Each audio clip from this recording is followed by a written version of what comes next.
Assalamualaikum warahmatullahi wabarakatuh. Di sini saya dari kelompok 8 akan memaparkan makalah kami yang berjudul Hadis dan Kodifikasinya. Secara etimologi, kodifikasi berasal dari bahasa Arab tadwin yang berarti mencatat, menulis atau membukukan. Dalam bahasa Indonesia dimaknai sebagai pencatatan, kategorisasi, dan penyusunan informasi secara sistematis. Menurut terminologi, kodifikasi hadis adalah proses mengumpulkan, menulis, dan menyusun sabda, perbuatan, serta ketetapan Nabi Muhammad SAW ke dalam kitab yang sistematis dan resmi. Biasanya dilakukan atas instruksi penguasa dan oleh para ulama ahli hadis. Menurut pandangan ulama, tadwin adalah mengumpulkan hadis yang tertulis dan yang dihafal, lalu disusun menjadi satu kitab. Kodifikasi dilakukan untuk menjaga keaslian hadis pasca wafatnya Nabi dan sahabat, serta untuk menangkal hadis palsu.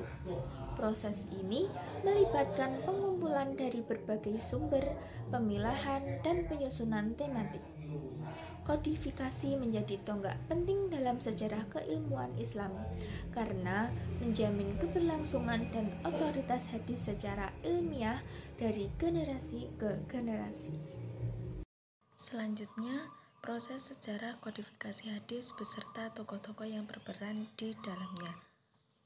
Kodifikasi hadis merupakan proses penting dalam sejarah Islam, yaitu upaya menghimpun, menulis, dan menyusun sabda, perbuatan, serta ketetapan Nabi Muhammad SAW ke dalam bentuk kitab yang sistematis dan dapat dipertanggungjawabkan. Proses ini tidak terjadi secara instan, melainkan melalui perjalanan panjang yang melibatkan perdebatan, pertimbangan, dan kerja keras para ulama lintas generasi. Pada masa Nabi Muhammad SAW, penulisan hadis belum dilakukan secara masif. Bahkan, Nabi pernah melarang para sahabat menulis selain Al-Quran agar tidak terjadi pencampuran antara wahyu dan perkataan beliau. Namun, dalam beberapa riwayat, Nabi memperbolehkan bahkan memerintah penulisan hadis kepada sahabat tertentu seperti Abdullah bin Amr bin As dan Abisyah. Meskipun terdapat larangan awal, penulisan hadis secara terbatas sudah dilakukan pada masa Rasulullah SAW. Setelah wafatnya Nabi, para sahabat mulai menulis hadis untuk keperluan pribadi, dan penulisan ini terus berlanjut di masa tabi'in. Namun, pembukuan secara sistematis dan resmi baru dimulai pada abad kedua Hijriah, di masa pemerintahan Khalifah Umar bin Abdul Aziz. Melihat semakin meluasnya wilayah kekuasaan Islam, banyaknya sahabat dan tabi'in yang wafat, serta maraknya pemalsuan hadis, Umar bin Abdul Aziz menginstruksikan kepada para gubernur dan ulama untuk mulai membukukan hadis. Dua tokoh penting pada masa ini adalah Muhammad ibnu Hazm dan Muhammad ibnu Syihab al-Zuhri, yang menjadi pelopor kodifikasi hadis secara resmi. Pada abad ketiga Hijriah, kodifikasi hadis memasuki masa keemasan. Para ulama mulai menyusun kitab-kitab hadis dengan klasifikasi yang lebih sistematis. Tokoh-tokoh seperti Imam Bukhari, Imam Muslim, Abu Dawud, At-Tirmizi, An-Nasai, dan Ibnu Majah menyusun kitab-kitab hadis yang dikenal sebagai Kutubus Sittah. Pada masa ini, hadis tidak hanya dikumpulkan, tetapi juga diseleksi berdasarkan kualitas sanad dan matan. Bentuk-bentuk penyusunan kitab hadis pun semakin bervariasi seperti musnad, sunan, dan sahih. Abad keempat hingga ke-6 Hijriah menjadi masa pengembangan metode dan sistematika dalam ilmu hadis. Ulama-ulama seperti Ibnu Khuzaimah, Al-Hakim, dan Ibnu Hibban menyusun kitab hadis dengan pendekatan baru, seperti kitab Mustakhraj, Mustadrak, dan Atraf. Pada periode ini, kegiatan ulama lebih menekankan pada pemeliharaan, penertiban, dan pensyarahan hadis-hadis yang telah terkumpul sebelumnya. Selain itu, berkembang juga metode tahrij atau penelusuran sanad, serta penyusunan kitab-kitab hadis berdasarkan tema tertentu. Memasuki abad ke-7 Hijriah hingga masa kontemporer, kegiatan kodifikasi hadis terus berlangsung dengan berbagai bentuk penyempurnaan. Para ulama lebih banyak menyusun kitab syarah atau penjelasan, mukhtasar atau ringkasan, dan kitab takhrij. Ulama besar seperti Ibnu Hajar al-Asqalani, As-Suyuti, dan lainnya berperan penting dalam menjaga kesinambungan tradisi keilmuan hadis. Metode periwayatan hadis juga mengalami perubahan dari yang awalnya dominan lisan dan hafalan beralih kepada ijazah dan penulisan tertulis. Secara keseluruhan, kodifikasi hadis dilatar belakangi oleh dua faktor utama, internal dan eksternal. Faktor internal mencakup semangat menjaga kemurnian ajaran Nabi, kebolehan menulis hadis, dan kekhawatiran.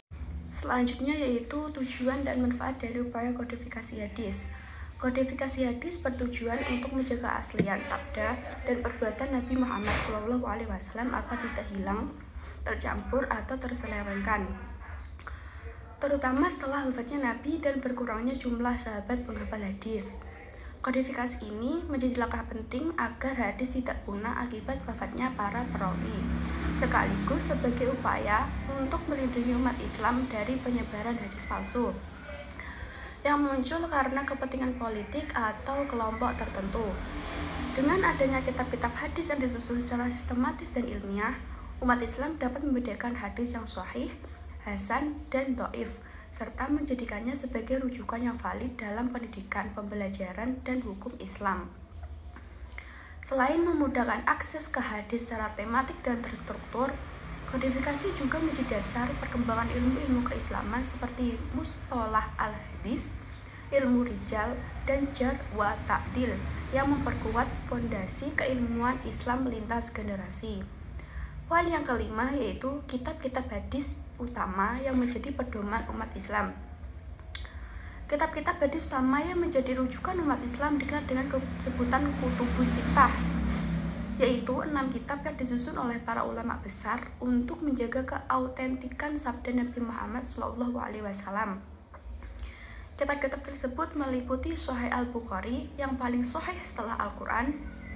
Selanjutnya, Sahih Muslim yang menyusun sanad hadis secara sistematis, Sunan Abu Dawud yang banyak membahas fikih, selanjutnya Sunan At-Tirmizi yang menilai kualitas hadis, Sunan An-Nasai yang sangat selektif, dan yang terakhir adalah Sunan Ibnu Majah yang meskipun banyak memuat hadis dhaif, tetap penting karena memuat hadis yang tidak ditemukan di kitab lainnya.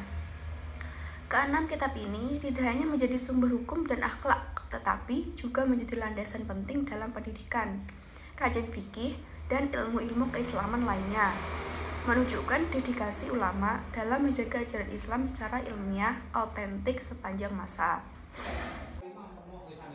Jadi kesimpulannya yaitu kodifikasi hadis merupakan proses penting dalam menjaga keaslian dan kelestarian ajaran Nabi Muhammad Sallallahu Alaihi Wasallam, dimulai secara resmi pada masa Khalifah Umar bin Abdul Aziz. Proses ini dilakukan karena kebutuhan mendesak akibat wafatnya para sahabat, maraknya hadis palsu, dan pengaruh politik.